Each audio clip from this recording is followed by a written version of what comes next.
heart energy is going to be one of the most important things on the planet in the coming decades, meaning it will be who is using their heart intelligence, not their mental or egoic intelligence in isolation from their heart.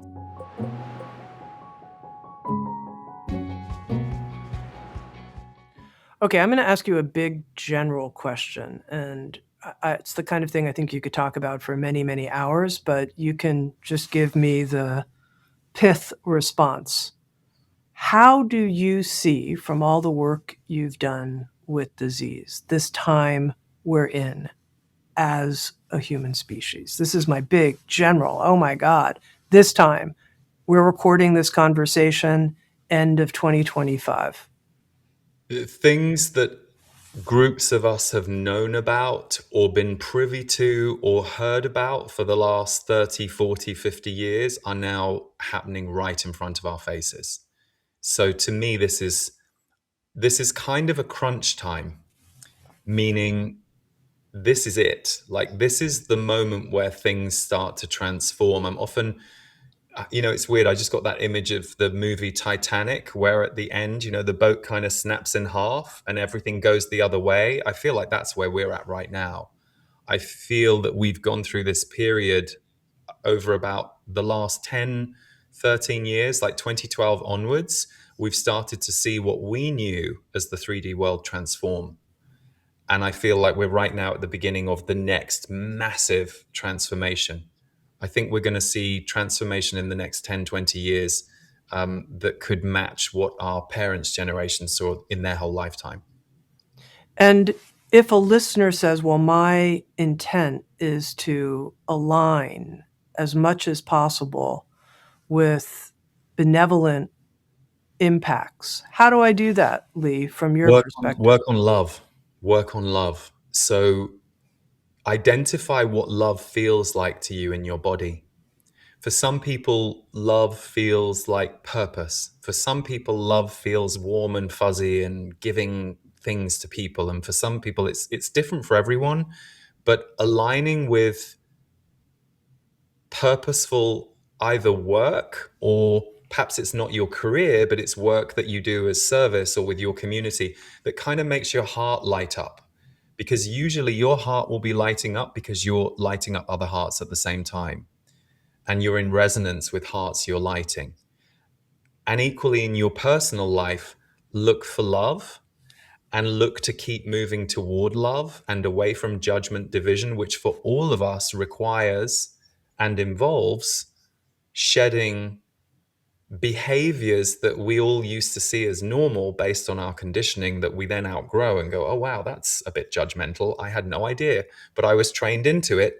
Now I know what my heart feels like. I can recognize when I say that thing about this person, oh, that didn't feel good. Because I've opened my heart to love enough that I recognize there isn't enough love in that sentence I just said. Oh, time for me to stop saying what I learned from my family or the business place I've been in for 10 years. Who do I want to be?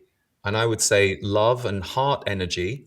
The Z's have said heart energy is going to be one of the main currencies on the earth in the coming decades.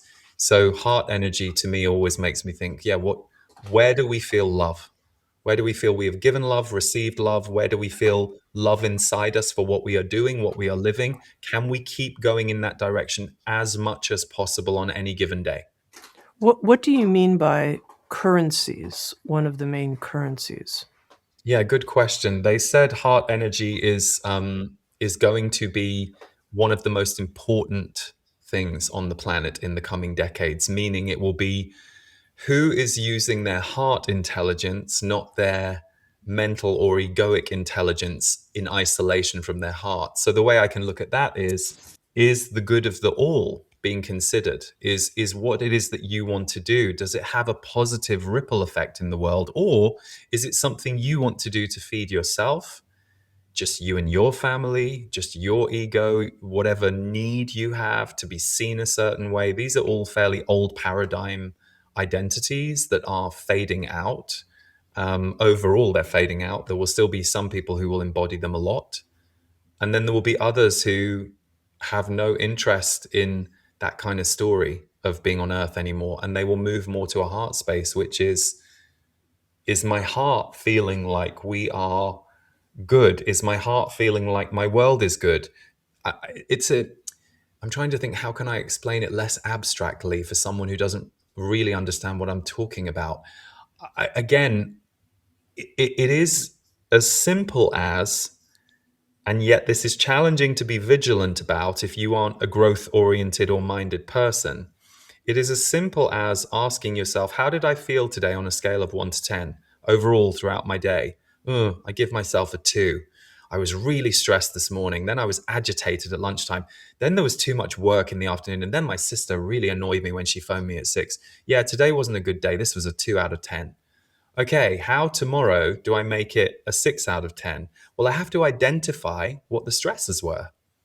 So you can say, angels, please let me have a better day tomorrow. And that's one way of creating a different energy in your life. But you'll also have to go, oh, yeah, my sister, I probably shouldn't take her call tomorrow if she calls me again. Or I need to have a clear conversation with her about, we need to learn to communicate differently because this isn't working for me. The work I'm doing is sapping my soul. I might need to think that over the next 6 to 12 months, I need to take action around that. So I think uncovering the heart actually takes work. It's not just, oh, good, I felt really good for 10 minutes. I found my heart. I think it's also identifying where and when we get further away from our heart. So I know for me, it would be overwhelm or stress. So then I'll look at, okay, I need to calm the schedule down. I spoke to too many people today. How am I going to change that tomorrow? So it's always kind of fine tuning through your own evolution process. You know, it's interesting to me, this notion on liberating, I would say, our heart energy to flow in an unobstructed way. That's the way I'll put it from my own experience. And it's interesting. I feel like I'm right on time in a certain way, which I'm grateful for. I don't say that arrogantly. I hope it doesn't sound that way. It's more like I've been suffering, and this is apparent that this is the next evolutionary phase that wants to happen, which is to find in my own inner awareness pockets of heart energy that are occluded, like somehow little areas that are like, no, we're not going to be part of the big heart opening agenda, Tammy. No way. It's going to hurt too much. Bye bye. Bye bye. Bye bye. No. And they're like hiding out a little bit. Yeah. And I wonder what you might say to that for other people who are on this work on love project. They get it. That's what this time's about, but have pockets of like, it hurt Yeah. too much. It's, by the way, that's normal. And I think it's so interesting because, Tammy, it's brilliant talking to you. Firstly, because of what you've done for so long in the field. You know, you've been doing this for 30 years and you've built an organization that serves consciousness. You know, I've been a student of self growth and spirituality consciously since I was 16, and I'm 49 now. And I've been working in it for 21 years. I, I resonate with what you just said because I think back to what I thought about spirituality and self growth 25, 30 years ago. And it seems so basic now, but it's where not only I was, it's where the world was.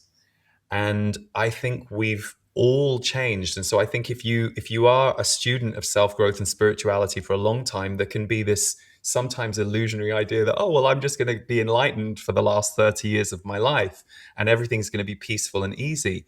And actually, if you are here as an energy mover or as an energy worker or a light worker or a grid worker, whatever label you do or don't identify with, the path is usually one of constant change and transformation. Because if you're here to be here for the ride of transformation on earth, lo and behold, you're going to have to be a few steps ahead of it. But also, there comes a point in our life where we can deal with something at the age of 67. We are suddenly capable of dealing with that 17-year-old trauma that we did not have the wherewithal to deal with before 67. It took us all those years to get to a place of resource, energy alignment, blessings in our life, learnings in our life, tough challenges in our life to go, oh, I can now handle what happened when I was 17. And so the body goes, great. I'm just going to bring back some memories to kind of stir the pot, because you do need to know that this is what's leaving you. So I want you to be a little aware of it mentally. And I know for me, one of my biggest challenges that I had to undo for myself coming out of the self-growth world was self-judgment. I went into the self-growth world with a lot of self-judgment, and I came out with almost just as much. Because in some of the workshops I was going to, and they were brilliant workshops, but as was the way back then, there was a lot of talk of, well, if you're not getting over this, if you're not healing, what's your resistance? What are you not looking at? It was kind of tough. And there's a value in that. There is a value in going, oh yeah, have I got some resistance? But it should only be a consideration. It shouldn't be a rule. Because sometimes you consider it and you go, no, I haven't got resistance. It's just not the right time. It's just not the right alignment. And that's what the Z's taught me. Discover on-demand videos and docuseries, explore a full schedule of daily live classes, and become part of an incredible community. At Sounds True One, we invite you inward to find your way, your way.